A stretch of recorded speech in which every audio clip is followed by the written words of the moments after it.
Hi, good evening to everyone. This is a presentation that I wanted to do yesterday, but we had some technical difficulties with Dr. Chetty. And for those who don't know me, I'm Dr. Philip Macmillan. I'm based in the UK. I've been focused on COVID 19 from an autoimmune perspective. And one of the tremendous pleasures I've had over the many years is talking with Dr. Shankara Shetty about his research and critically his interventions from a South African perspective to save the lives of all his patients. Now, I think it's very important to listen to what he has to say. And today we're going to be focused on the potential impact of weaponization of bacteria. So we're just usually just going to chat about what some of the thoughts that we have.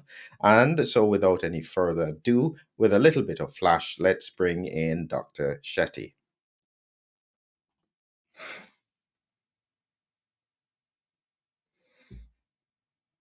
Great. Shankara, how are you? I think Hi, that Philip. went nice as I'm fine. well. And welcome to all the people watching us tonight. Excellent. So, listen, Shankara. As I said yesterday, we were planning to have this discussion, and then we had some technical difficulties. I started to speak about this recent Carla Brogner paper, which we will go into in a little bit. But before we go into that, Shankara, I just want you to remind people again. Part of the reason why we're speaking regularly with Shankara is that his license to practice medicine is under threat for saving the lives of his patients, as remarkable as it may seem. And I want you, Shankara, to tell us a little bit about this paper that you had done in 2020. What was this about? Philip, I knew when the pandemic arrived, transition from Wuhan to Italy, that there was a nefarious agenda at play.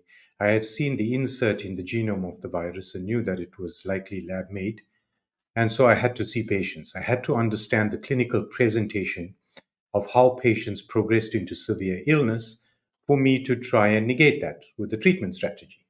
So I looked at basically all the information that was available around the world, how people were dying, the clinical observations that were being made, the understanding of the virus being an RNA virus, how that usually, I looked into the knowledge that we had already and looked at what was on the table and tried to figure out what we were dealing with.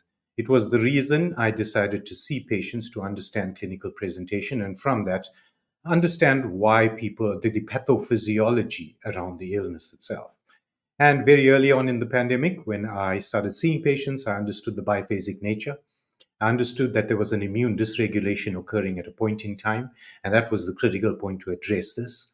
I also understood that immune dysregulation might be tied into the insert into this virus, in that it was something new. And of course, we've been exposed to coronaviruses before, and we never had this kind of reaction.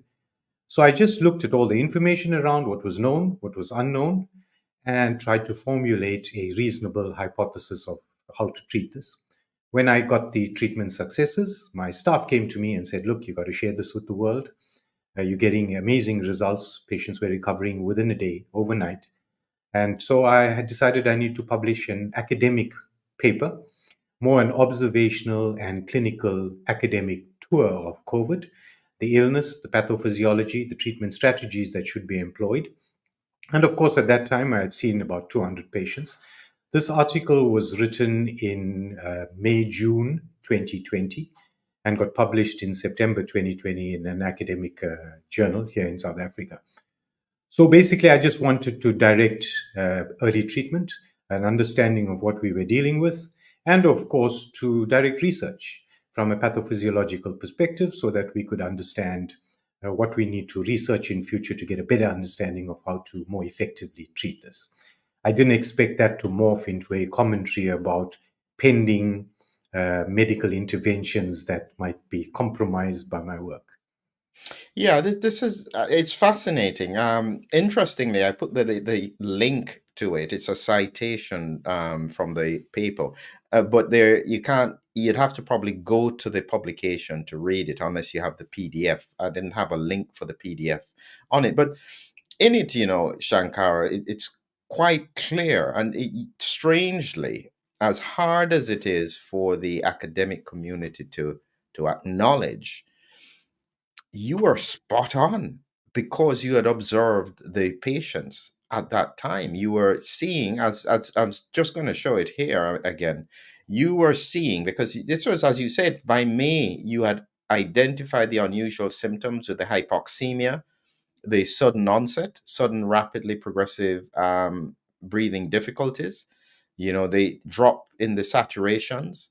You're looking at the autopsy findings with heavy edematous lungs and the microclots, critically these microclots, the multiple organ involvement, disseminated intravascular complications. You're looking at some of the chronic manifestations that could occur because of it, on unusual outcomes. This was quite profound at the time.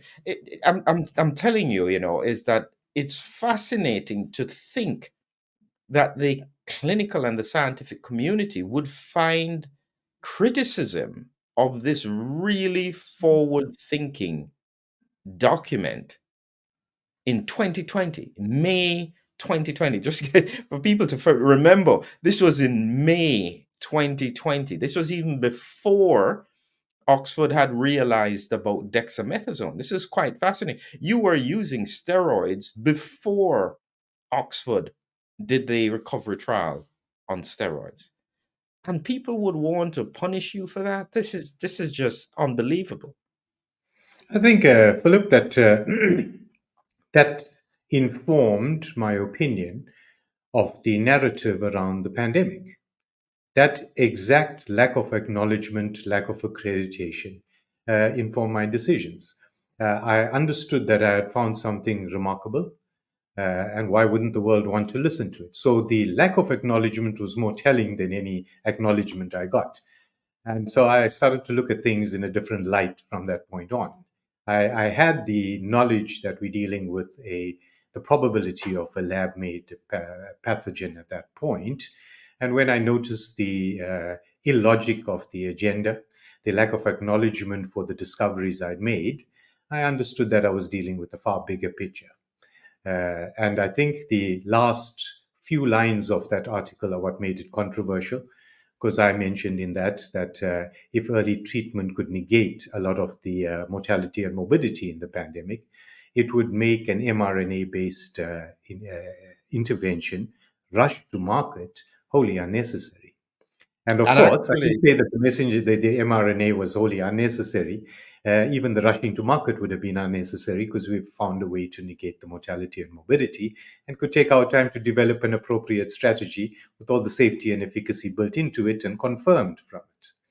it's interesting because I did find that right at the end of your paper in May Yeah. 2020, you made the point that if there is a solution like this, we can treat patients and we don't need to do any other kind of intervention. This is probably what got you into hot water with Yes. this, and this is probably Strangely, why this information.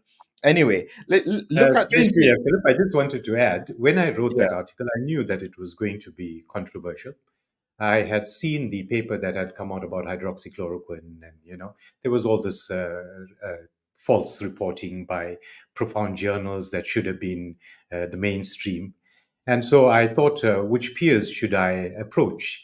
And I approached two friends of mine, one a senior gynecologist and one a cardiothoracic surgeon. He was the cardiothoracic was actually in Italy at the time, looking at COVID. And I sent them both this article and asked their opinion. I got a response within an hour to say it's the most immaculate piece of science they've seen. But both advised me to remove that last sentence about the vaccine. And I said, no, it needs to be put there. It needs to be understood in the context of what we're dealing with. And little did I realize that, yeah, it would be the most controversial statement in that paper. And just so people can see it, I'm trying to see if I can get it here if I can, so that people understand why this would have been a problem. So here I have it in the conclusion here. And so you went and said with the high mortality and morbidity from COVID-19. A little above that, Philip. Just above. Oh, it's here it is. Oh, yes. Here we go. Oh, boy. I'm not even sure if I can read this, Shankara. For those people who can read, you can read what he is saying. Effectively, he picked up the point that I think would have hit the industry, and it would have been unnecessary and unsafe in view of the rush to bring it to market without long-term evaluation. Goodness, Shankara, no wonder you're getting into trouble. You're too close to the target. Or the Just truth, Philip. oh boy. So it's important for people to understand because recently, we highlighted about Dr. Kolderoff losing his job, talking about lockdowns at Harvard.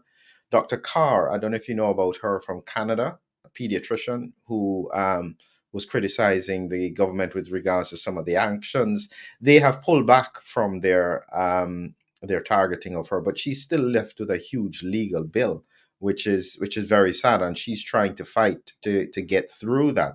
But it's just showing you that sadly this is pretty serious. And so this is why I think I'm highlighting now, and we're going to transition into the bit that I wanted us to talk about. You had pointed out something then, and let me see if I can get it here. Yeah, I've got it here. So look at this here. In that same paper, you highlighted that gastrointestinal infection is common, usually preceded by a sore throat, then spontaneously results in a day or two. Heartburn, nausea, short, severe, intermittent abdominal cramps with severe diarrhea. It slows to a poorly formed, sometimes slightly stool in 4 to 5 days. So you were noticing this gastrointestinal pattern, and it had made you think about the interaction with the microbiome at that time, didn't it? Yes, yes, Philip, it did. As well, I did mention in the article that the Chinese, at the time of early investigation, had found a positive PCR rectal swab, and I had asked for consideration of a fecal-oral route of transmission. We were only talking about airborne spread, and if we had a positive PCR rectal swab, then there is viral genome in the stool itself. And if that viral genome is there a possibility of a fecal oral route of spread? And if there was, then you could pick this up from a public toilet without anyone else being in there. And the mass game couldn't solve that problem. So it put the public health measures into a little bit of a different light. Subsequently, it was, I think, a year later, they identified it in sewage. And I still couldn't understand why we weren't looking upstream to stool samples and trying to understand how this virus was interacting with the gut itself, and of course the microbiome. Yeah, and so it leads me into an important point, and I've got this paper that I'm going to show you here. This is central to a publication we're working on about long COVID type patterns, and it's because it's one of the at the time it was one of the few papers that was looking at biopsies in the gut, and they were looking at antigen persistence in the intestine, and they took a number of patients with inflammatory bowel disease, and effectively what they were doing, so they were doing an endoscopy, 46 patients with inflammatory bowel disease, 219 days after, a range of up to 257 days after confirmed infection.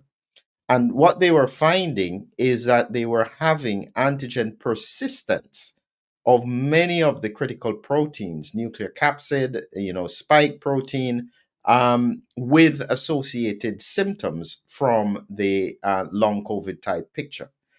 So, what it's clearly demonstrating, and this is what we had thought before, is that there is an element of viral long term persistence that was driving symptoms. But it's not until Carla Brogner's work came out that we started to think really properly about that this may be bacterial. And by the way, let me let the audience know something. What we're talking about here is so important and so significant that I wouldn't be surprised that you will struggle to see this discussion. It is it is such a significant discussion, and this is what we're looking at now. If and let's just give the presumption that Carlo maybe wasn't right. Let's just say if we have virus being able to replicate, or even the proteins, the different proteins being made by bacteria, because we're talking about 257 days after infection, it's almost a year, they are still finding the pieces of the virus in the intestine. Yep. I think it's, Philip, I think there's more to this than meets the eye. Ever since biotechnology advances started occurring in the late 1970s, early 80s, we should have had the regulations in place to make sure they were done for good intentions. That never happened. I don't think people realize that biotechnology has advanced to the point where it can challenge conventional weapons in global warfare. Yeah, and when you look at what they found, they were breaking it down here into the different categories here. So they were able to identify, so they could find the RDRP proteins. I'm not even sure what that one is. Certainly, spike, nuclear capsid, and envelope proteins were all present. And this is the percentage of patients who had these. So it's not just the spike, it's a whole viral protein. And so the spike certainly is part of it. And this is one of the other things that was being found, is that you're having viral persistence that can be affected even just from the spike, but certainly from the virus.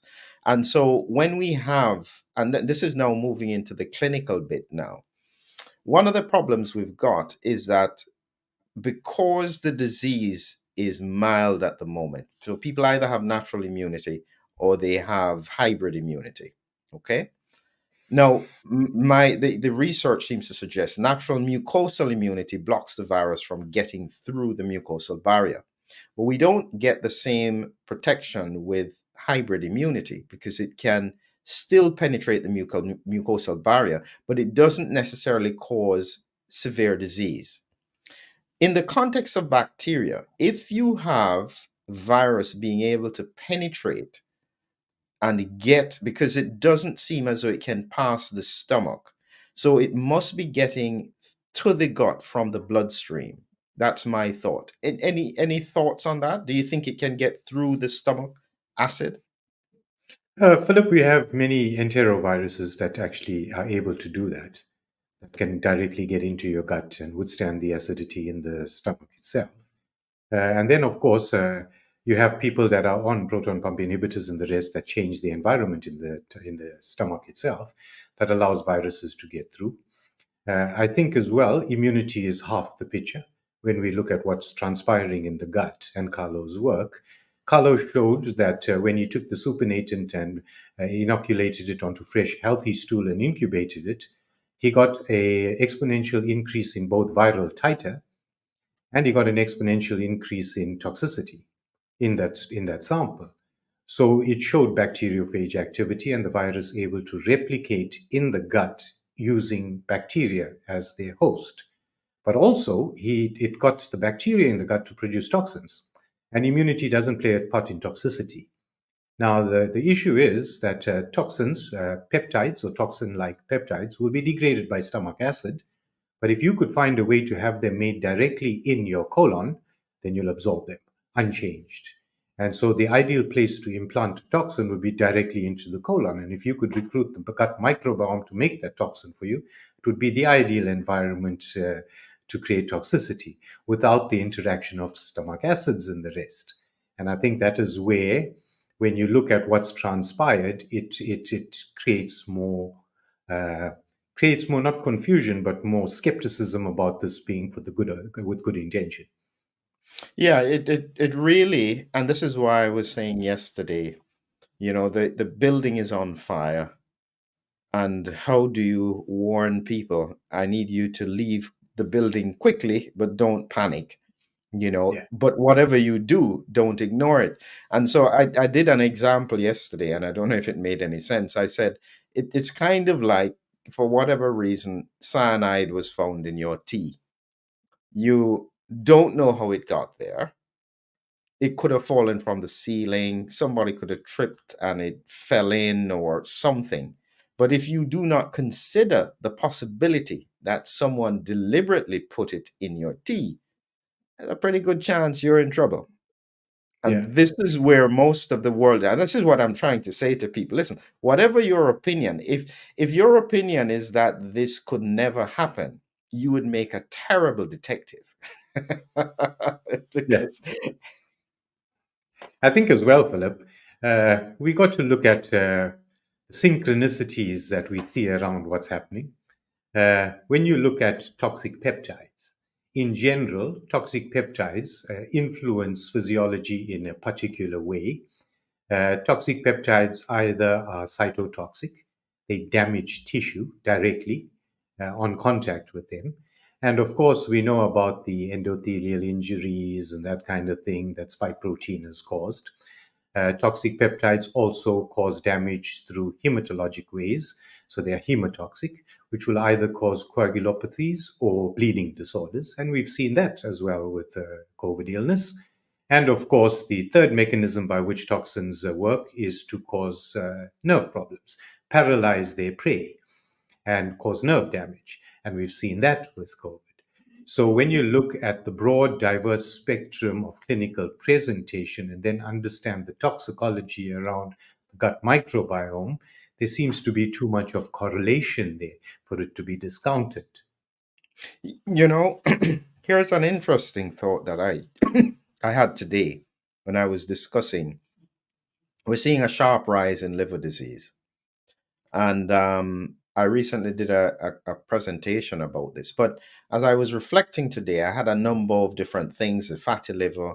I had spoken about the autoimmune hepatitis, subclinical, either from virus or any other spike routine, and I spoke about alcohol as being a toxin to damage the liver.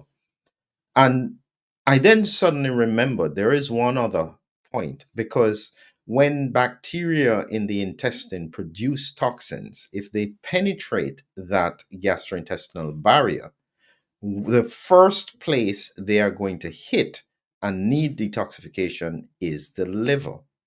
Yep. What would happen if we then had chronic low level toxin production from the intestine hitting the liver? It would be like a continuous blow to the liver, which could then accelerate underlying liver disease. I really should put that in as part of the presentation. Any thoughts on that? Yeah, you're absolutely right, Philip. Everything absorbed in your gut goes through the liver first to detoxify before distributing whatever it is that you've absorbed through the body itself. It's a protective mechanism. We found ways past that through sublingual and cutaneous routes of administration of certain drugs, patches, hormone patches, things like that. By putting it onto your skin or absorbing it through the mucosa in your mouth, you bypass the liver. That's known as first pass metabolism, a common thing in medicine. All drugs go through that. When you take a drug, we got to know its first pass metabolism because that will tell us how much is actually getting into the bloodstream for biodistribution. So the liver is vital in detoxing anything that's absorbed from the gut. And so the liver will be the first point of injury with any toxic peptide being absorbed in the gut.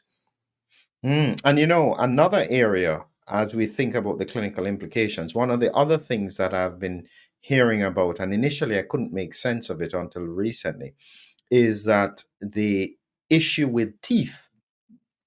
Because again, much of the mouth is full of lots of bacteria, especially anaerobic bacteria, and they are usually below the gum line, and so they don't need oxygen to replicate. If this cohort of bacteria are also weaponized in the sense that they're producing more toxins, they're damaging their the counters bacteria, because an important thing for people to understand is that bacteria keep control of themselves because there is limited amount of nutrients, and so they battle for the nutrients. So no one group can outgrow the other. However, if you have a situation where one group or two groups of bacteria are able to produce toxins that destroy the other bacteria, suddenly they are the king of the hill. And so you end up with overgrowth of bacteria, which could then potentially lead to gingival disease, teeth problems, chronic gingivitis. And then what would happen from that is for people who are susceptible, infective endocarditis. And that's another thing where the bacteria get into the bloodstream and then infect the valves of the heart. I mean, the implications are like endless. I think Philip, this has been known for a long time. It's just that it's been kept from general mainstream science and public interest. I've been talking out against the use of wheat as a source of carbohydrate. We weren't meant to eat that as a source of carbohydrates. I haven't seen a primate eat grass, neither have I seen a primate milk a cow. So the two commonest foods that we're allergic to are wheat and gluten and milk. And when you look at gluten, wheat products, we don't have the bacteria in our mouth to degrade it. But every morning we stick some in our mouth, it gets in our teeth. And what I found was that wheat is the commonest cause of tooth decay. We wrongfully ascribe it to the eating of refined sugars. But we have the right bacteria in our mouth to degrade sugar, and sugar does not persist in your mouth. But we don't have the bacteria for wheat. And so the bacteria in the air see food in our mouth and start to settle there, and then, like we say, toxins, they make some of the strongest acids and enzymes to degrade those cell walls of this dense wheat. And those strong enzymes degrade your teeth as well and damage your enamel. So I've seen kids that don't eat sweets that have very bad teeth. It's the morning breakfast that's causing the problem. I've encouraged my son to brush his teeth after breakfast, and he's never had a rotten tooth. So, yeah, I think there's a lot of the microbiome or the microbiology on the planet that we don't understand. And I think it's vitally important for our survival. 60% of the cells that make up you are not you, they are microbiome. So, as general practitioners, we've limited ourselves to treating 40% of the patient by not understanding the 60% that's so vital to our survival. We are an ecosystem, and it's a very balanced ecosystem. As some people reading or listening to us would think, well, the solution is just use antibiotics. But it's not so simple, because your antibiotics, whilst they do some targeting, can quite easily wipe out even more of your good bacteria. And so you may easily go from a bad situation to a worse situation where there's also resistance. There are all kinds of problems that occur with this. This is not necessarily easy to fix. No, Oh, not at all, Philip. If you look at the role of the bacteria in, let's take your gut, uh, they digest your food. So your gut is like a septic tank. And when you put in food there, it gets digested, enzymatically digested by these bacteria. So it releases nutrients from your food that you wouldn't normally be able to digest and absorb. The gut bacteria also process pathogens that get into your gut, and in that way stimulate immune response to things throughout the body. And as well, they make certain chemicals that we can't make, which we readily absorb and convert into other chemicals. So serotonin, things like that, are all the starting compounds are made by the bacteria in your gut. So someone depressed might have a gut microbiome upset that doesn't give them the chemicals they need to make the feel good factors that cause the depression. So I think the microbiome has been understudied, uh, but is I think the bottom line in what we're dealing with will provide us the solutions if we look at it very closely. I think that's where the solution actually lies. yeah, it's very, very worrying, even for us from a clinical point of view, because we know the complexities of this. This is not straightforward. And if the scientific community is not even considering it, then there is absolutely no chance. Just to give some more context, I've got here, this is an image from the paper. So this is easily over 200 days. Wherever you see red, this is where spike nuclear capsid protein is found. So this is viral protein scattered around inside the intestine, and some of it, this is the zoomed in, you can see all of these scattered within. So some is in the lumen, some is in the submucosal region. Similar picture here. This here is in a cell in the lumen, and then you see scatterings in the submucosa here. This is some pretty serious stuff to have this kind of remnant of the virus existing. And as I said, what happens is once it penetrates the mucosal barrier, it can then diffuse. So it's not even just the gut, it will be any area that could become infected. Prostate could end up with prostatitis with this kind of inflammation. It could literally be anywhere that you have the microbiome existing. And so this is what makes it so very, very complex. And I can't see Philip, any easy answer. Mm. yeah, part of my consideration early on in the pandemic, we had a very distinct start to the second phase of the illness itself. Like I'd mentioned on numerous times, patients on the 8th day suddenly took a turn for the worse, where on the 7th day, they thought they were completely recovered. And of course, when we have the development of antibodies, immunoglobulins, it is a process that's progressive. It's not a sudden onset of something.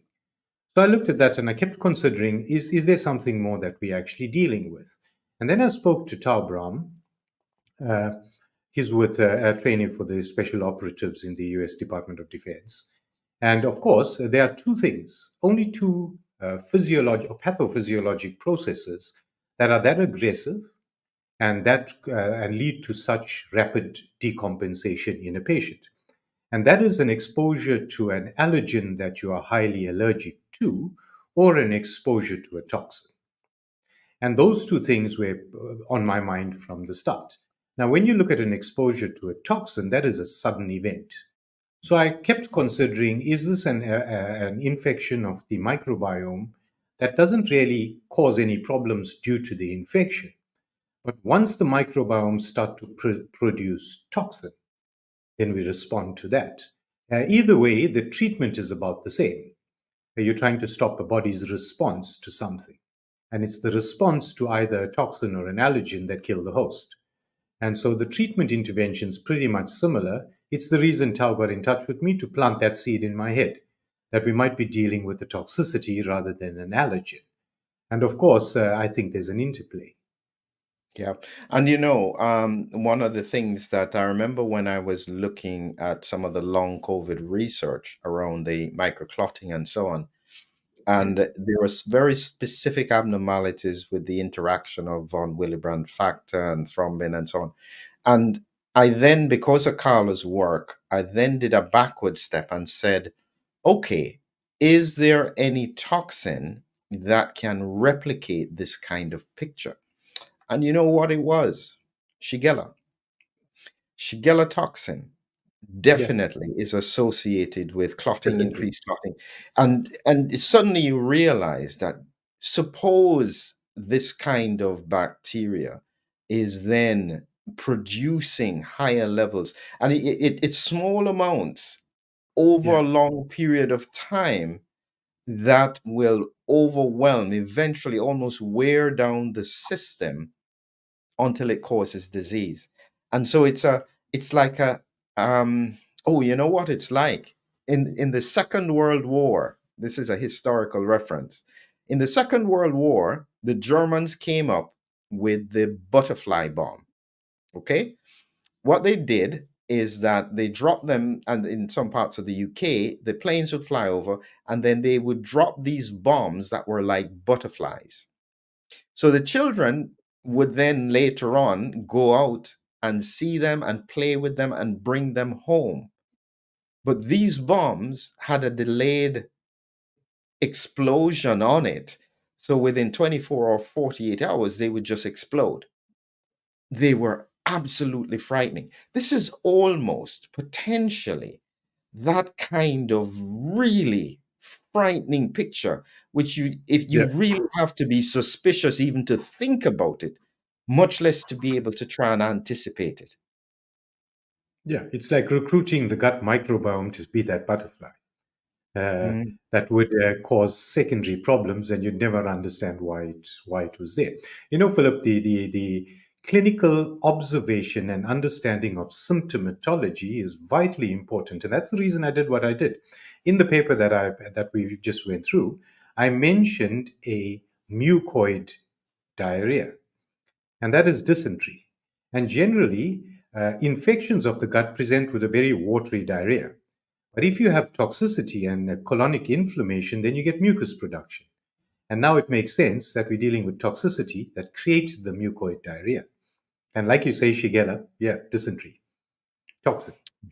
Wow. So listen, just so people understand, because we're going to wrap up now, Shankara, as we continue to explore these thoughts, I think that some of what we said there was so almost, what's the word, so serious. I have a feeling that those words may not necessarily want to be seen. So if you want to see the full discussion, you must follow the link that will be put below on the Substack, because I think I'll leave. There's some parts of this that are almost too serious that I suspect those who do not wish this kind of conversation to occur would therefore want it to be taken away.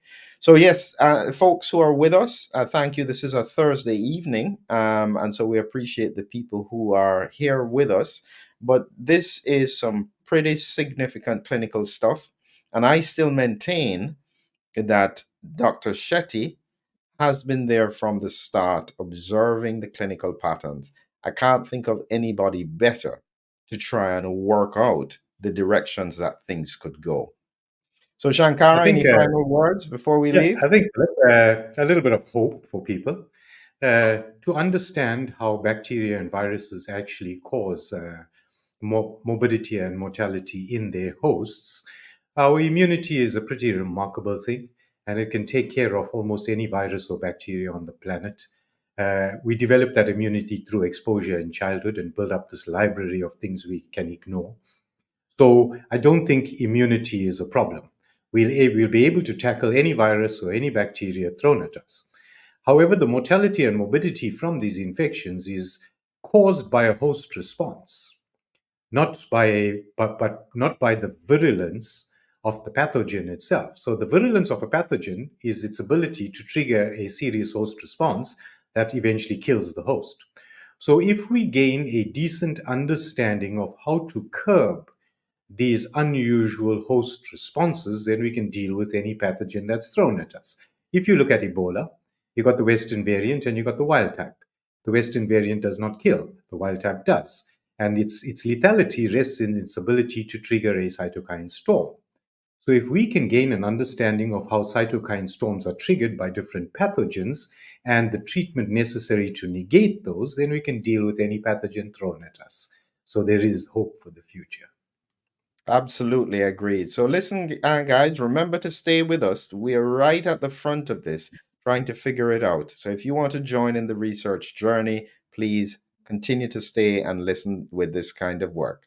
Have a great evening, everybody. Shankara, if you could just hang fire with me. Thanks for it.